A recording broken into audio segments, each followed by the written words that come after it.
Hi, I'm Sharon Park. And I'm Arpina Agikonian. And this is Tornado TV. For the first time in Hoover's history, the baseball and football fields are being reconstructed into something new since the school ever first opened. Hi, I'm Sharon Park and we're here at the football field where the new renovations will start with this groundbreaking ceremony. Here at the ceremony, we mark the beginning of a renovation program. Remodeling of our football field will provide our students with a turf field and synthetic track in replacement of grass and dirt. We were able to hear what students, coaches, and district members had to say. I'm glad to see the community invest in our kids and for them to be able to just be on a level playing field with everybody that we play against. So I think that's one thing that's going to benefit us a great deal.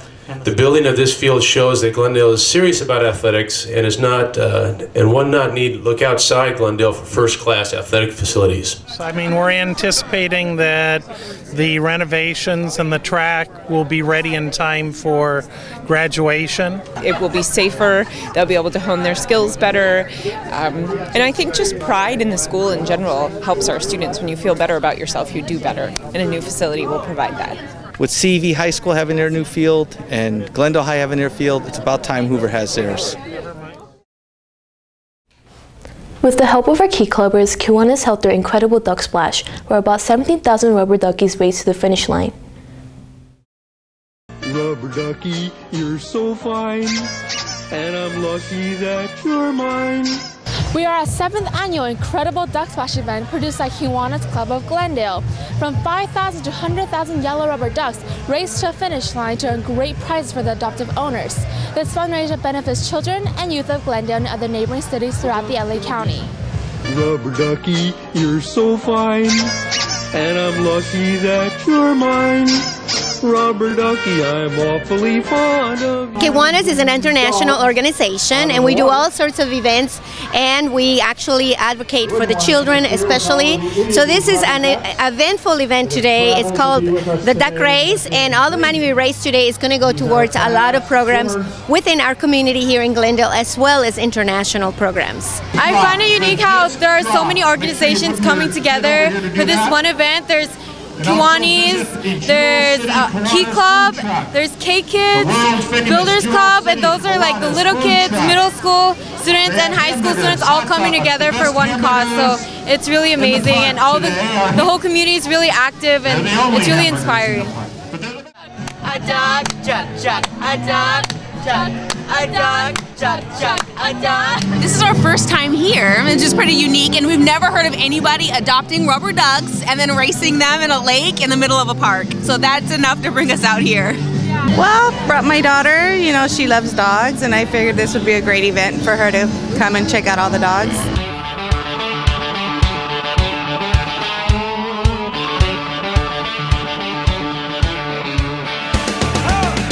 It's a lot of fun. We make good friendships, and it's good to help people.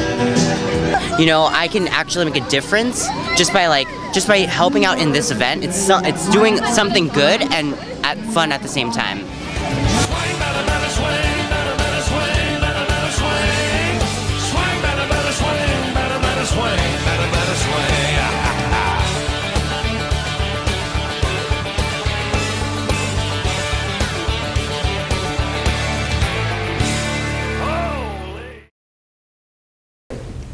We came across a young man by the name of Andrew Panosian who has a unique story to share with us. Andrew Panosian is a 13-year-old boy who attends Rosemont Middle School. He's always been a little too mature for his age. When we sat down with Andrew, we asked him what he likes to do on his free time. His response was much different than what we expected. I usually like to research and read books. Ever since I was like 7, I've been reading presidential books and U.S. history books and all that, and I'm really interested. He'll be like a president, I hope, a lawyer,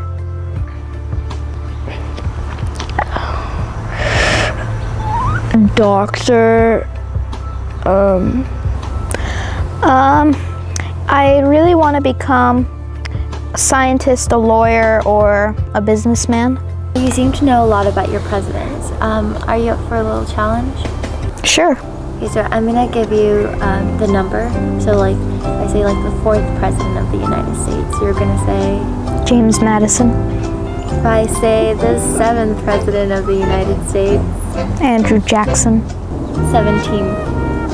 Andrew Johnson. 16. Abraham Lincoln. You're so good. 44th. Barack Obama. Yes. He's very smart and he's a good person and strong. He's a brave, smart brother. He's like our 60-year-old, and his teachers even noticed that too. But on December 31st, 2003, Andrew was diagnosed with leukemia at the age of 4. When we did his blood test, the doctor called and said he wants to redo the test because he didn't like the results and we didn't know. So they redid the test, and then 4 hours after they did the test, they called and said, we have to go to Children's Hospital. So we went there 7 o'clock at night, and they did more tests, and they just came and said he has cancer. So I just remember like that I went through a lot of pain and trouble to finally get cured, and now it's been 6 years. Andrew would spend most of his time at the Children's Hospital of Los Angeles, and we asked him to show us around. The rooms and all that, yeah, they were okay, but it was still like, you knew that you were gonna be getting treatments and all that. Even the friends closest to him did not know what was wrong with him. What I know about his sickness is that he was diagnosed with cancer when he was 4 years old, and he was very strong, and because he had cancer, I wasn't able to see him that often. I know that he had cancer, I think. Well, leukemia, I've heard it's really bad. And I remember me crying for him once. I ended remission 2 years ago, so now I'm cancer-free. Now that Andrew is healthy and alive, we can only hope for the best for those who are still fighting cancer. he was a fighter. I'm still learning from him. People ask us, how long does it take to edit a video? Well, alumnus Ellen Al has answered that question. Only 105 seconds. Let's take a look.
Thank you for joining us on this edition of Tornado TV. See you next time.